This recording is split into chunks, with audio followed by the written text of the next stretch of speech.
Hi guys, my name is Marissa. I am a certified personal trainer and I create fitness and nutrition content on TikTok and on YouTube as well. I haven't seen someone make a video like this yet, so I thought I'd be the first. Just talking about the pros and cons of being a TikTok creator and what is going on inside my head, because it's a lot. I am just someone who is very obsessive about everything, very type A, always trying to achieve the next, the biggest, the best, and things like that. And so my mind gets really scrambled, and so I'm kind of just unpacking it for you all while bugs attack my face.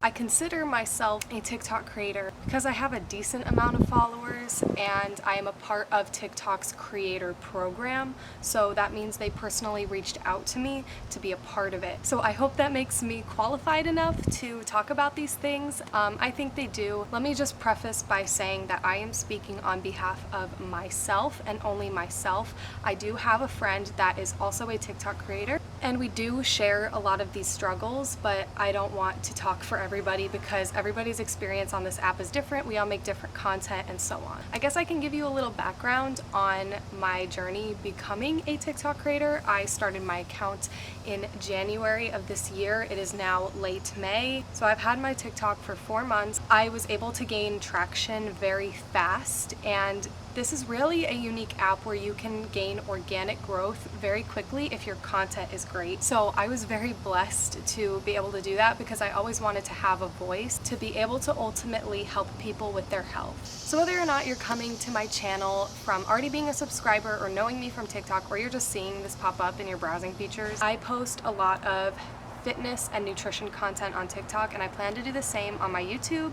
I have an upcoming video where I do Chloe Ting's 2-week ab workout and I post my results, so stay tuned for that, as well as reviewing MadFit's workouts. So if you like to see more things like that, as well as more health and nutrition related videos, please subscribe. Oh my god, these bugs. And hit the bell icon so you get notified every single time I post. As a creator, when a video goes viral, quote unquote, and viral can mean different things for different people. Mine, I'll typically consider it viral if it gets over 1 million views. That is like such a high, knowing that so many people are seeing your content, and most importantly that it's helping people, and I really, really love that. But when you do not see those kinds of numbers for a while, you kind of begin to doubt your content. Sometimes I tend to really get down on myself if videos are not performing well. Now, this is also coming from a business standpoint. I base my income a lot off of TikTok. It is really my main income, considering I'm able to monetize myself on there and advertise my content on there. So when I hit a low point, I get super nervous that my sales are also going to decline, and then I'll have to find an alternative when really this is truly what I want to do for a living. So when that happens, I get super stressed out, and that could be totally different for somebody who doesn't monetize their platform, and in that case it's not really a big deal. But for someone who is an entrepreneur who has their own business, it can get kind of nerve-wracking. So the next thing I wanted to talk about is being too obsessive over views and likes. I will sit on my phone and track how quickly my videos get to 1,000, 10,000, maybe 100,000 views, and always compare the like ratio if people are really liking my content or not. That can get, first of all, super time consuming if you're literally just sitting there watching those numbers go up, but I'm sure other TikTokers do it as well. And it's really not mentally healthy to be that obsessive over your numbers. Okay, I had to move because I was getting eaten alive by mosquitoes and gnats were attacking my face. It's currently almost 8 p.m.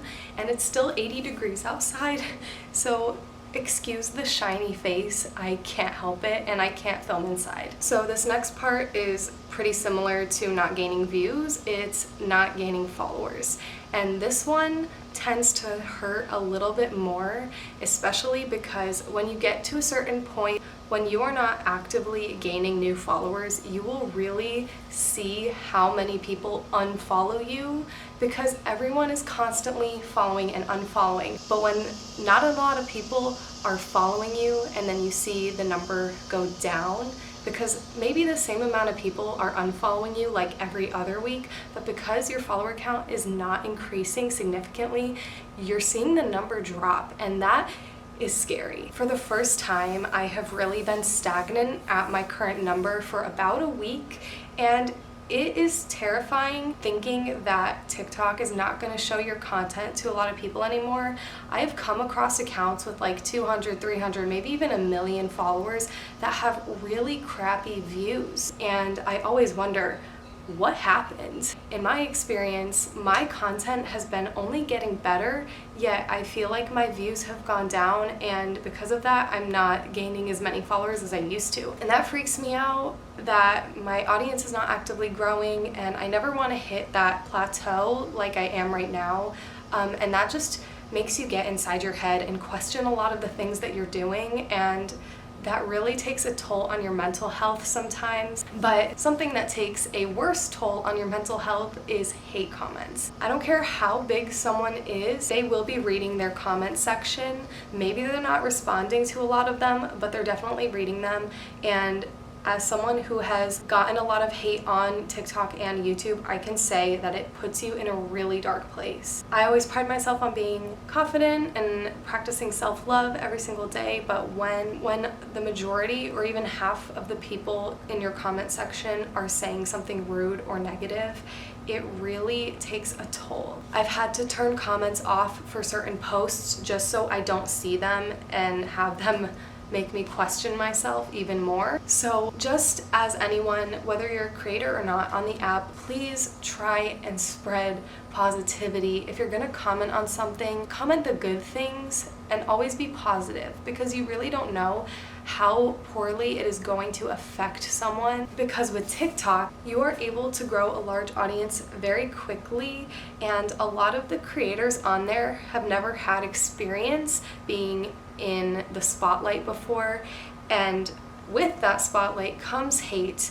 and a lot of these people may not know how to handle it. So it really makes me sad when I see comments that are mostly negative on a post. And the last thing that really makes me anxious is comparing myself to other TikTok creators. We are all comparing ourselves to people, whether we think about it or not. And it is something I have tried to control myself and discipline myself not to do over time, but I've found myself doing it even more now because of TikTok. First of all, I'm not even just comparing myself to other creators physically, because that's one part of it, the physical aspect. If I deem myself not as attractive as another TikTok creator, and then that takes a toll on my confidence, that can hurt a lot. But then what really gets to me is when another account that is similar to mine is performing a lot better, maybe gaining way more followers, way more views than mine are.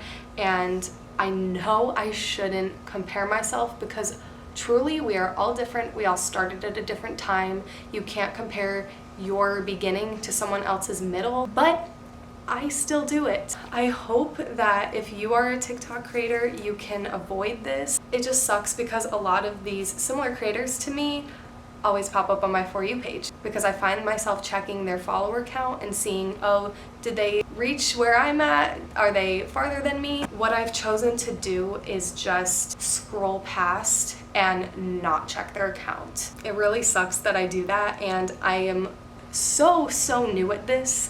So this is definitely something that I will control in the future, because now I know how it makes me feel, and it's not a good feeling. So while filming, I forgot to talk about the biggest fear of mine when it comes to TikTok, and that is, what if it goes away?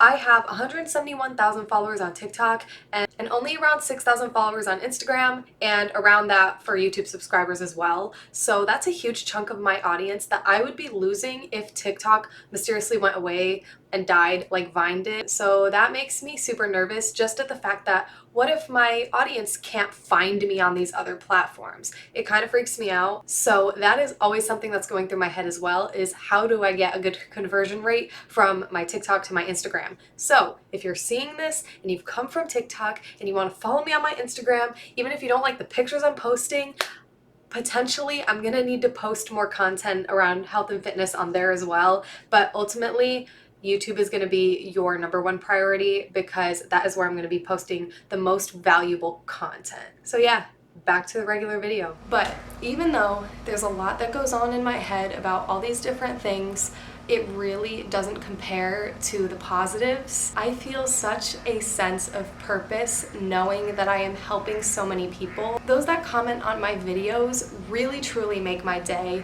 because I always get people saying how much I've inspired them or have helped them to reach their goals. The feeling I get and the joy I get from that surpasses any negativity, any hate, any comparison that I feel. So I just want to say thank you to everyone who has supported me thus far. Truly, thank you for everything that you do. You are the reason I do this.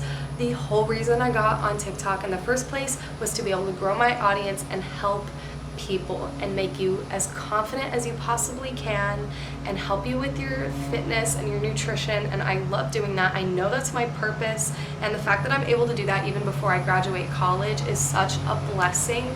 So don't take this video as me complaining about anything. It's just to show you what TikTok creators may be going through. So maybe a post pops up on your For You page that you don't really like, and you choose to say something negative to them about it. Maybe this video will stop you from doing that, and maybe really appreciate the creators that you follow and the hard work and the mental discipline that goes into it. The sun is setting, so I gotta cut this off, but I hope you guys have a great rest of your day, your night, or whenever you're watching this. Get ready for some really great content on YouTube. Please subscribe. I will be sure to make it worth your while. I'll see you later.